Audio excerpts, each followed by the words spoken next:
briefly, is some stuff that the AI community is doing in autonomy and intelligent planning, and some of the things that I think that's going to bring to the ocean in the next few years. So I got a small company that sort of been a hobby for about 10 years, and then just in the last few months we've turned it into a full-time job.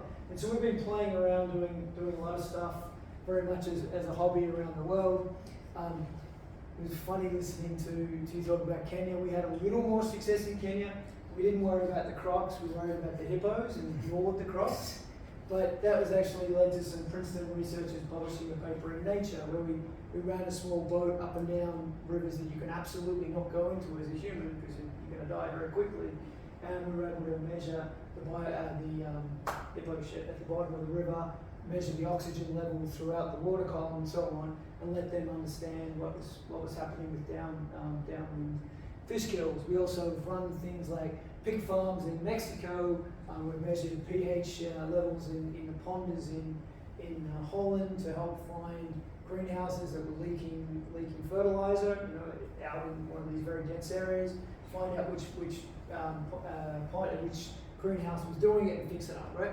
So we did this playing around with a lot of boats, and it was a great story that we told because what we really had to learn going from academia to going out to the Masai Mara in Kenya was what works on Carnegie Mellon's campus does not work on the Masai Mara, right? And you really had to iterate, and you really had to learn, and you really had to learn a ton.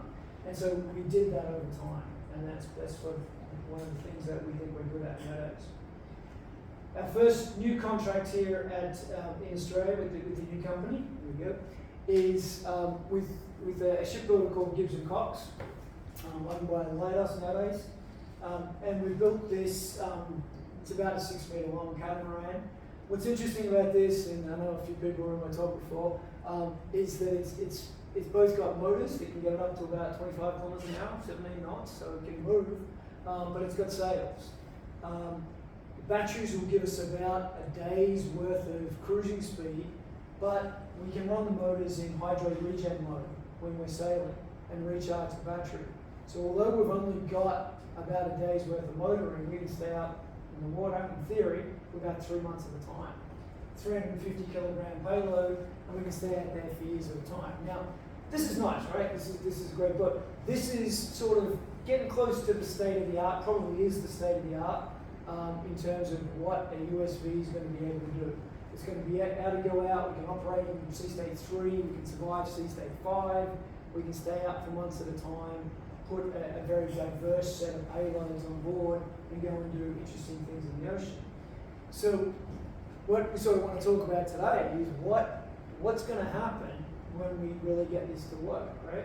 Gibbs & Cox has built it, Platypus has got the contract to do from the carbon fiber up. We're going to turn it into a robot, and we're going to make it smart. And what we're interested in is what can we do with this? How can we change ocean science? How can we improve our oceans using something like this?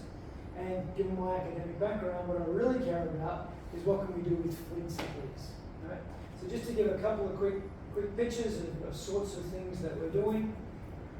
This is a sort of littoral survey task that we might have, and the sorts of things we might do with the fleet.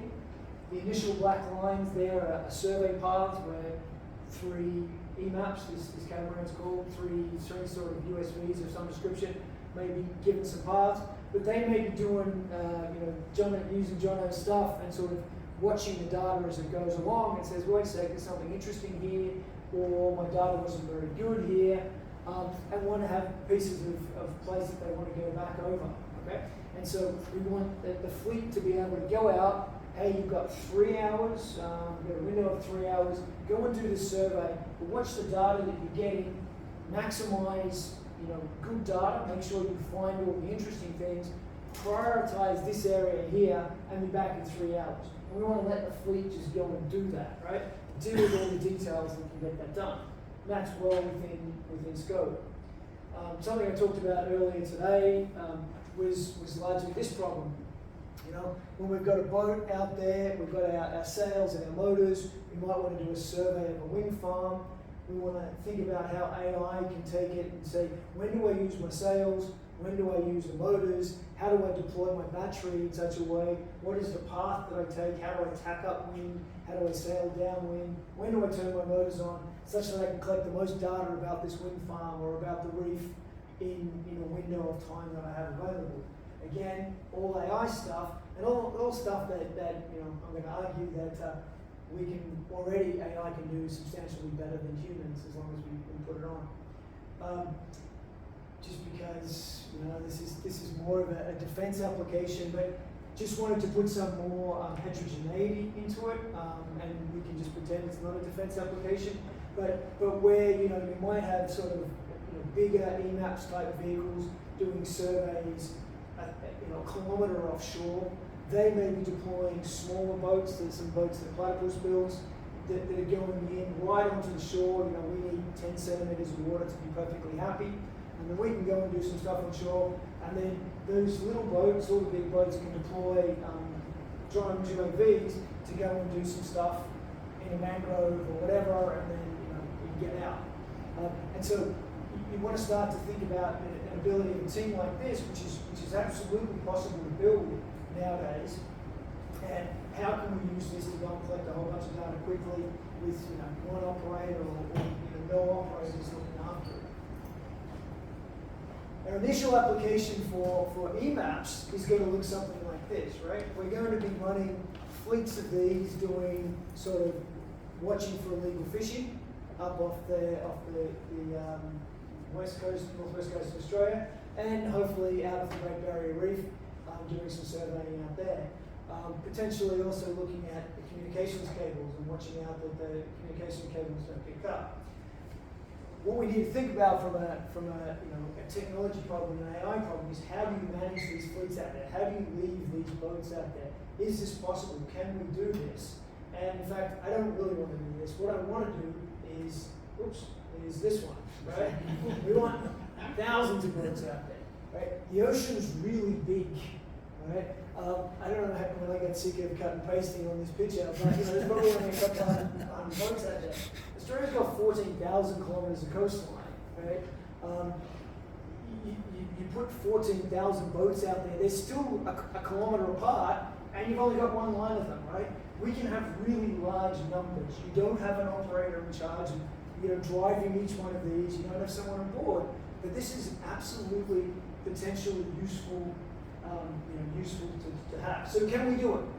Well, my background isn't actually USVs, it's UAVs and you might have guessed defense for the US. So what I wanted to look at and what we're bringing across to this is what's happening elsewhere in autonomy and AI, and what that tells us about now that people are playing with USVs, now that they've actually become a viable sort of robot that people are building, what can we expect to do? Well, once you move out to other sorts of robots, we sort of we can think about this act, observe, orient, and decide loop, this OODA loop that they call it, right? This is what a robot, in an interesting drone might do.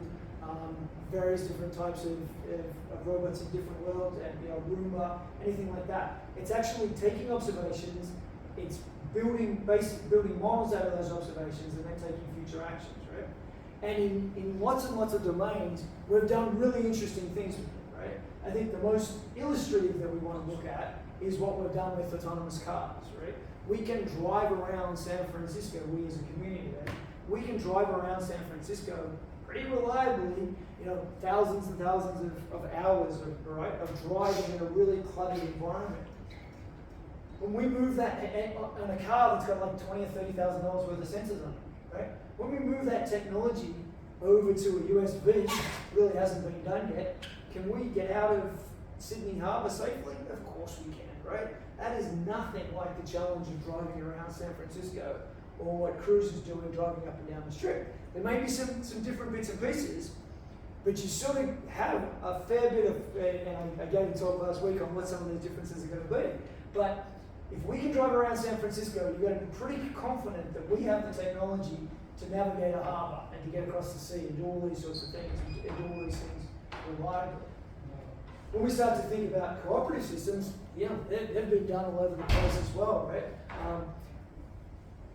various different US military programs, but you know, putting 100 drones in the air nowadays and doing some sort of flexible, interesting mission, that's not terribly hard, right? Doing that with F-35s isn't terribly hard. Putting 1,000 little quadrotors in the air isn't hard. Running hundreds of robots around the Amazon factory floor isn't hard. Can we run 1,000 USVs around the ocean? Of course we can, right? That's easy compared to those problems. There's not the clutter, there's not a lot of the challenges that we have in those much more dense and unforgiving environments. So all this technology is going to come, right? It's all going to move across into USVs over the next few years. And so what I wanted to sort of just think about is what that is going to look like. And I don't really know what it's going to look like. I hope it's going to look like this. I hope it's going to look like this, that we have thousands of robots out collecting huge amounts of information, but we don't really know that yet. Just one more thing before I conclude. Just wanted to be quick, given it's a Friday afternoon. When we're doing this sort of thing, we talk about autonomy, cooperative autonomy, I have been talking about that. We're actually talking about a whole bunch of algorithms that come together to build a system like this, right? When we fly, a bunch of drones over wherever we fly them, you're doing things like distributed sensor fusion. You're doing things like allocating which drone is going to do which task. You're doing dynamic planning and replanning. You're reasoning about what an adversary is doing. And if you go to the literature, and some of the people here absolutely have contributed to, right? There's thousands of algorithms out there to do it, right? And none of these are going to just go and sit straight on a USV, and that was part of the talk earlier today, that there's gaps there. But we're going to go a long way very quickly to being able to just take some of this stuff out as vehicles like EMAP start rolling off the production line, putting this out there and getting this stuff out in the ocean really quickly. Once we get to the cooperative end, again, this was more my academic background on this side of things. There's still frameworks all over the place, whether we're using markets to manage systems, whether we're using constraint optimization. I used to do teamwork. There's first principle planners that can do it from the ground up nowadays. Obviously a lot of biological stuff that's really cool. And all these ones work pretty well. There's been a lot of demos and real practical systems with ground robots and UAVs where this works. And there's absolutely no reason why a lot of that isn't going to transfer further quickly over the US things. And so what it looks like to me is that there's a ton of stuff out there. It's going to need to be adapted. There are gaps there that need to be filled. There are things that are different with USVs. But there's a huge amount of work that's going to very quickly apply. There's a huge amount of sensors. You just think something like the solid-state lidars that got developed to help autonomous cars, right? Something that was $200,000 or $300,000 only 10 years ago is now $1,000, and we can stick 6 of them on EMAPs just so to make sure we know everything's going around. It's almost free given the cost of the vehicle, right? These things are changing what we're doing. There's going to be a step, but I think with what's happening with the oceans and what's possible with the oceans, there's been so much work done. USVs are relatively so easy to build, and so much of this work is going to quickly transfer across. I think you're going to see some really fun stuff over the next few years. So there's my